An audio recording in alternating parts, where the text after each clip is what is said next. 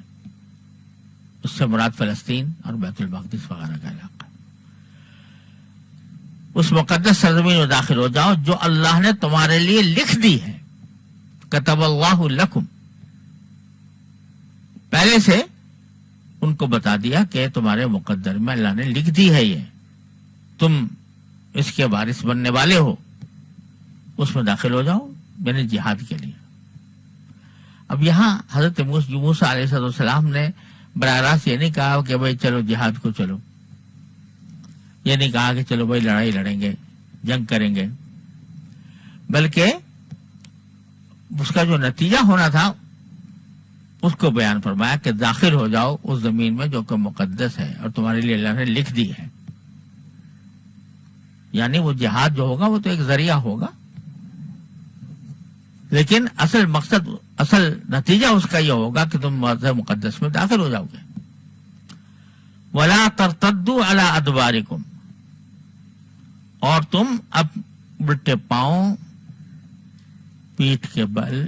کی طرف نہ لوٹو. یعنی اللہ نے تمہیں ایمان کی دولت دے دی ہے اور انبیاء کا ساتھ عطا فرمایا ہے، تو اب لوٹ کر تم کفر کی طرف نہ جاؤ کہ تم اگر یہ کرو گے تو گویا ایک طرح سے کفر اور اللہ تعالیٰ کے احکام سے نافرمانی کر رہے ہوگے. یہاں قرآن کریم نے زمین کا لفظ استعمال کیا، الارض المقدسہ. تو اس ارض مقدسہ سے کیا مراد ہے؟ تو یوں تو اس کے بارے میں مختلف اقوال ہیں کہ اس سے مراد فلسطین ہے. بعض حضرات نے یہ فرمایا ہے کہ اس فلسطین کی حدود یہ ہیں کہ اریحہ کے شہر کو جو نہر اردن اور بیت المقدس کے درمیان دنیا کا قدیم ترین شہر تھا اور آج تک موجود ہے، اس کو ارض مقدسہ قرار دیا گیا. اور بعض روایات میں ہے کہ اس شہر کے 1000 حصے تھے، ہر حصے میں ہزاروں باغات تھے. اور بعض حضرات نے یہ بھی فرمایا کہ ارض مقدسہ سے مراد دمشق، فلسطین اور بعض کے نزدیک اردن بھی اس میں داخل ہے. اور حضرت قتادہ فرماتے ہیں کہ ملک شام پورا ارض مقدس ہے.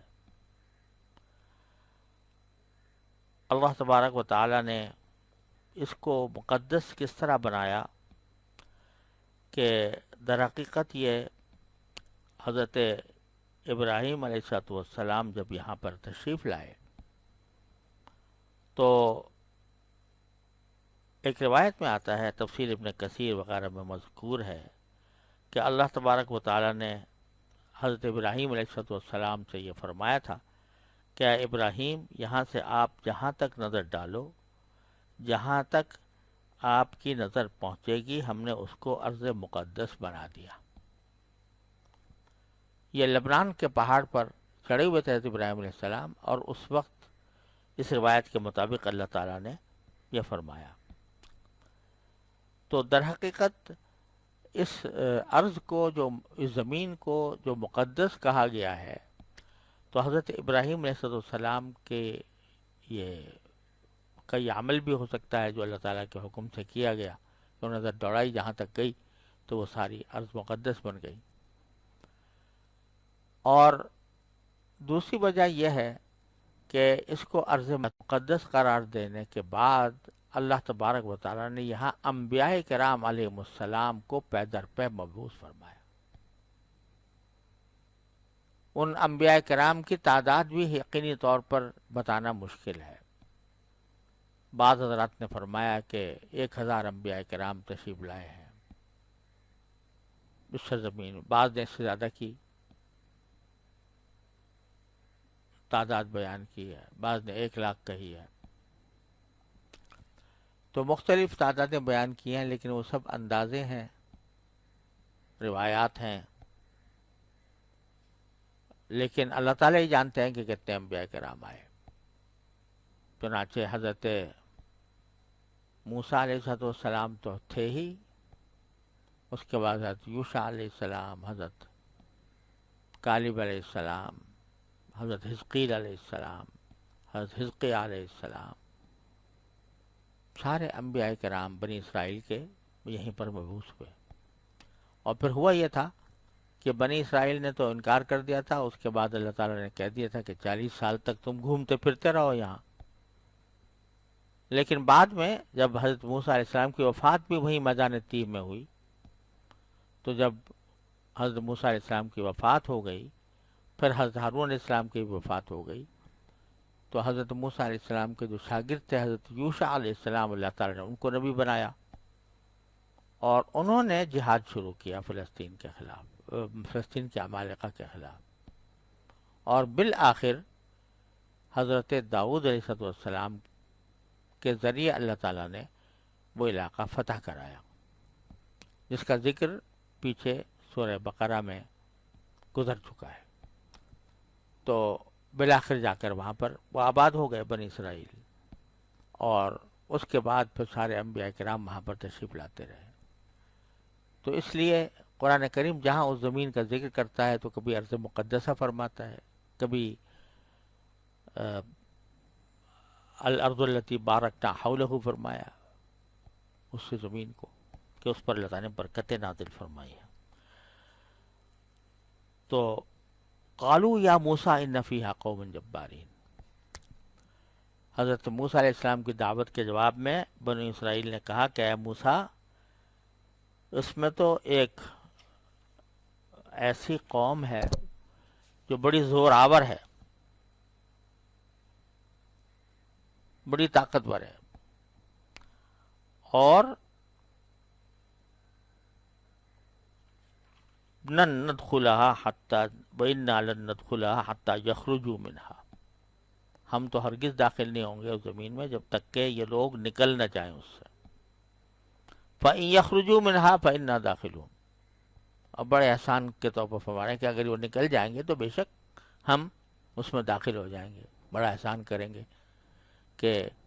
آپ کے حکم پہ عمل کر لیں گے اگر وہ نکل گئے تو۔ پھر فرماتے ہیں قال رجلان من الذین یخافون، اس پر جن لوگوں کے دل میں خدا کا خوف تھا ان میں سے 2 آدمیوں نے کہا، 2 آدمیوں میں سے مراد کون ہے؟ ظاہر یہ ہے کہ اس سے مراد حضرت موسیٰ علیہ السلام کے بعد جو 2 نبی آئے ہیں تو وہ مراد ہے، اور لگتا یہ ہے کہ ایک تو حضرت یوشع علیہ السلام حضرت موسیٰ علیہ السلام کے بڑے وفادار ساتھی تھے، اور دوسرے حضرت کالب علیہ السلام کے بارے میں بھی یہی پتہ چلا ہے جو حضرت یوشع علیہ السلام کے بعد نبی بنے۔ تو ان دونوں نے کہا، ان کو غیرت آئی کہ سارے لوگ پیغمبر کی بات کو اس طرح ٹھکرا رہے ہیں، تو انہوں نے کہا کہ ادخلوا علیہم الباب، ارے دروازے تک تو چلے چلو، یعنی اگر اندر گھسنے سے تمہیں ڈر لگ رہا ہے تو کم از کم دروازے تک تو پہنچ جاؤ۔ اور چونکہ اللہ تعالیٰ نے فرمایا کہ جب زمین تمہارے لکھ دی گئی ہے فَإِذَا دَخَلْتُمُوهُ فَإِنَّكُمْ غَالِبُونَ، جب تم داخل ہو جاؤ گے اس دروازے میں تو پھر غلبہ تمہارا ہی ہوگا۔ وَعَلَى اللَّهِ فَتَوَكَّلُوا، اور اللہ ہی پر بھروسہ کرو، ان کنتم مؤمنین، اگر تم مومن ہو۔ یعنی اس میں کوئی شک نہیں کہ لڑائی میں ہار جیت دونوں کا احتمال رہتا ہے، جنگ میں دونوں باتیں ہو سکتی ہیں، فتح بھی ہو سکتی ہے، شکست بھی ہو سکتی ہے، لیکن جب اللہ تعالیٰ نے کہہ دیا کہ زمین تمہارے لکھ دی گئی ہے تو اب تمہارے پاس اس کے سوا کیا چاہ رہا ہے کہ تم اللہ کے اوپر ہی بھروسہ کرو اگر واقعی ایمان رکھتے ہو، کہ اب بھروسہ کرو کہ جب اللہ تعالیٰ نے کہا ہے تو تمہیں انشاءاللہ وہاں پر جا کر فتح نصیب ہوگی۔ اور اس سے بڑا اطمینان کوئی اور کیا دلا سکتا ہے جو اللہ تعالیٰ نے دلا دیا۔ کسی بھی جنگ میں کوئی کسی کو اس طرح اطمینان نہیں دلایا کرتا، لیکن اللہ تعالیٰ نے اطمینان دلا دیا ہے تمہیں، تو کم از کم اس حالت میں تو بھروسہ کر لو اللہ تعالیٰ پر۔ تو اس کے جواب میں انہوں نے کہا یا موسیٰ انا لن ندخلها ابدا ما داموا فیہا، ہم نے تو طے کر رکھا ہے، ہمیں تہیہ کر لیا ہے اے موسیٰ کہ ہم تو اس جگہ ہرگز نہیں جائیں گے جب تک کہ یہ عمالقہ طاقتور قوم وہاں پر موجود ہے۔ فاذهب انت وربک، تو آپ چلے جائیے، آپ اپنا پروردگار کو ساتھ لے جائیے، فقاتلا، دونوں مل کر جنگ کر لیجئے، انا ہاہنا قاعدون، ہم تو یہیں بیٹھے۔ جب غزوہ بدر پیش آیا رسول کریم صلی اللہ علیہ وسلم کے عہد مبارک میں، تو نبی کریم صلی اللہ علیہ وسلم در حقیقت قریش کے ایک قافلے کی تلاش میں نکلے تھے۔ اس قافلے پر حملہ کرنے مقصود تھا، کیونکہ وہ قافلہ در حقیقت مکے کی دفاعی طاقت مضبوط کرنے کے لیے جا رہا تھا۔ اس لیے حضور اقدس صلی اللہ علیہ وسلم نے اس قافلے کے اوپر حملہ کیا، لیکن وہ قافلے تو نکل گیا، اور دوسری طرف سے ابو جہل ایک بہت بڑا لشکر جرار لے کر مدینہ منورہ پر حملہ آور ہو گیا۔ تو حضرت نبی کریم صلی اللہ علیہ وسلم نے اس وقت صحابہ کرام سے مشورہ کیا کہ ہم تو اس وقت ایک قافلے کے سلسلے میں آئے تھے، تو تعداد بھی بہت کم تھی، 313 ہیں،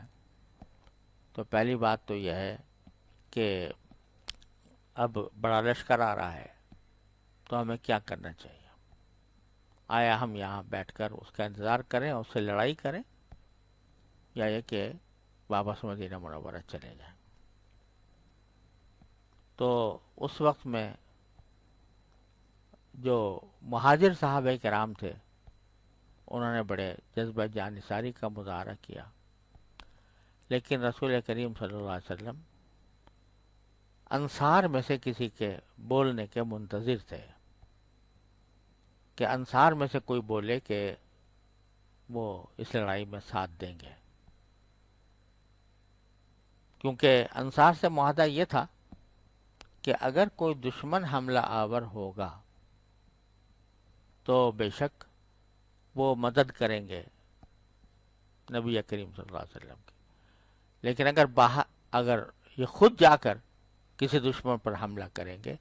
تو اس میں ساتھ دیں گے، اس کا کوئی معاہدہ پہلے سے نہیں تھا۔ تو رسول کریم صلی اللہ علیہ وسلم چاہتے تھے کہ انصار میں سے کوئی بولے، مہاجرین میں سے کئی لوگ بول رہے تھے، تو آپ نے فرمایا کوئی اور بولے، کوئی اور بولے، اور مقصود تھا کہ انصار میں سے کوئی۔ تو اس موقع پر حضرت سعد کھڑے ہوئے اور انہوں نے یہ فرمایا کہ یا رسول اللہ، آپ نے ہم بنی اسرائیل کی طرح نہیں ہیں کہ آپ سے یہ کہہ دیں کہ اذهب انت وربک فقاتلا انا هاہنا قاعدون۔ آپ اگر ہم سے کہیں گے کہ ہم اپنی سواریوں کو سمندر میں اتار دیں تو سمندر میں اتار دیں گے، ہم یہ نہیں کہیں گے کہ اذهب انت وربک فقاتلا، کہ تم اور اللہ جا کر لڑ لو، ہم یہیں بیٹھے ہیں۔ بہرحال بنی اسرائیل نے یہ انتہائی گستاخانہ جواب دے دیا، تو اس پر حضرت موسیٰ علیہ السلام نے فرمایا رب انی لا املک الا نفسی باقی، اے میرے پروردگار، میں کوئی قابو نہیں رکھتا مگر اپنی جان پر اور اپنے بھائی کی جان پر۔ فافرق بیننا وبین القوم الفاسقین، کہ ہمارے اور اس فاسق لوگوں کے درمیان تفریق کر دیجئے، ان کے راستے ہمارے راستے الگ کر دیجئے۔ حضرت عبداللہ بن عباس رضی اللہ تعالیٰ عنہ اس کی تفسیر میں فرماتے ہیں کہ اس کا مطلب یہ تھا کہ جس سزا کے یہ لوگ مستحق ہیں ان کو وہ سزا دے دی جائے، اور ہم دونوں جس صورتحال کے مستحق ہیں ہم کو وہ عطا فرما دیا جائے. تو اس پر اللہ تعالیٰ نے فرمایا فَإِنَّهَا مُحَرَّمَةٌ عَلَيْهِمْ 40 سنہ، یہ ارض مقدسہ ان پر حرام کر دی گئی ہے 40 سال تک. 40 سال تک یہ داخل نہیں ہو سکیں گے. یتیہون فی الارض، اور یہ بھی نہیں کہ ان کو کوئی اور وطن دے دیا جائے گا. یہ اسی زمین میں جہاں انہوں نے یہ گستاخانہ بات کہی ہے، یعنی صحرائے سینا، اسی میں یہ سر مارتے پھریں گے. فلا تأس علی القوم الفاسقین. اب چونکہ حضرت موسیٰ علیہ السلام بہرحال پیغمبر تھے، نبی تھے، کہہ تو دیا تھا کہ میرے اور ان کے درمیان تفریق کر دیجئے، لیکن پیغمبر اپنی امت کے اوپر مشفق بہت ہوتا ہے، اس سے زیادہ کوئی اور مشفق نہیں ہو سکتا. تو خیال تھا کہ جب ان کو یہ سزا دی جائے گی کہ یہ میدان تیہ میں گھومتے پھریں گے اور کہیں باہر نہیں نکل سکیں گے، تو شاید اس پر موسیٰ علیہ السلام کو افسوس ہوگا کہ میرے کہنے سے ان کو یہ سزا مل گئی. تو اللہ تعالیٰ نے یہ بھی فرما دیا آخر میں کہ فلا تأس علی القوم الفاسقین. تو اب ان نافرمانوں کے اوپر کوئی افسوس نہ کرنا. جو کچھ بھی ان کو حالات پیش آئیں، آپ پیغمبر ہو اور پیغمبر ہونے کی وجہ سے ہو سکتا ہے تمہارے دل میں کوئی نرم گوشہ پیدا ہو جائے اور ان پر ترس آنے لگے، تو اب ترس نہیں کھانا، کیونکہ ہم نے ان کو ان کی بدعمالیوں کی وجہ سے یہ سزا دے دی ہے. فلا تأس علی القوم الفاسقین. لہذا اس نافرمان قول کے اوپر آپ ترس نہ کھائیے گا. وصلی اللہ تعالی علی خیر خلقہ.